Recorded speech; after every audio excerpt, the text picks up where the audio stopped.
இந்த காலையில ஓட்டு போட வந்த உங்க சங்கத்துடைய உறுப்பினர் ஒருத்தவங்க வந்து ரெட் கார்டு அப்படின்ற ஒரு விஷயத்தை பத்தி, அதனால ரெட் கார்டு இந்த மாதிரி சீரியல்ல ஒரு விஷயம் நடிக்கக்கூடாது, அந்த ரெட் கார்டை பத்தி ஒரு வார்த்தை சொல்லுங்க. எத்தனை நடிகர்களுக்கு அப்படி இந்த மாதிரி ரெட் கார்டுங்கிறது வந்து நாங்கள் வந்து அது ரொம்ப ரேரான ஒரு விஷயம்.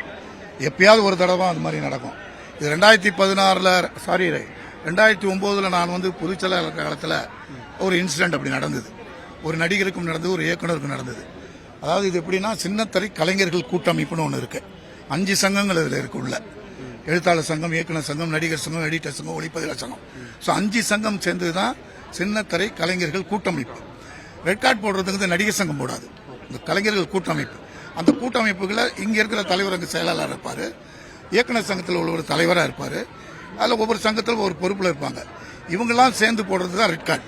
நடிகர் சங்கம் மட்டும் தனியாக போடுறது இல்லை.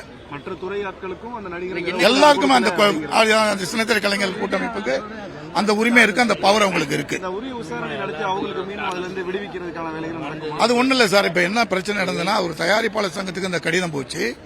தயாரிப்பாளர் சங்கம் வந்து அந்த கோரிக்கை வந்து எங்ககிட்ட வச்சாங்க. நடிகர் சங்கத்து மூலமா நாங்கள் சின்னத்திரை கலைஞர்கள் கூட்டமைப்பு கொண்டு போனோம்.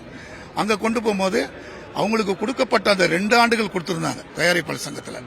அதை அப்படி பண்ணக்கூடாது, ஒரு ஆர்டிஸ்டா நாங்கள் அப்படி பண்ண விட மாட்டோம்னு சொல்லி அதை 1 வருஷமா ஆக்கியிருக்கோம். அவ்வளவுதான்.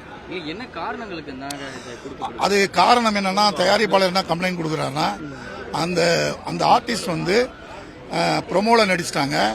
அதுக்கப்புறம் வந்து டேட்ஸ்ல 1 வாரம் வர நடிச்சிருக்காங்க.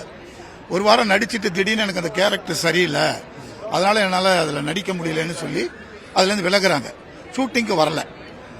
அது வந்து அவங்க இப்போ அங்கேயே வெளியூரில் இருந்தாங்க.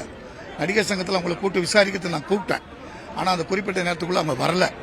அதனால இது சின்னத்திரை கலைஞர் கூட்டமைப்பு மூலமா இந்த நடவடிக்கை எடுக்கப்பட்டது. அது கூட நாங்கள் என்ன ஒரு ஆர்டிஸ்ட் ரொம்ப பாதிக்கக்கூடாதுன்னு 2 வருஷத்தை 1 வருஷமா ஆக்கணும். அவங்க வாக்களிக்கவும் கூடாது அப்படின்ற மாதிரி இருக்கு. அது எப்படின்னா, அந்த பயாலால ஒரு சட்டம் இருக்கு. அந்த மாதிரி அதாவது கூட்டமைப்பு மூலமாகவோ அல்லது சின்னத்திரை நடிகர் சங்கத்தின் மூலமாகவோ நடவடிக்கை எடுக்கப்பட்டவர்களும் வாக்களிக்க உரிமை இல்லைன்னு இருக்கு.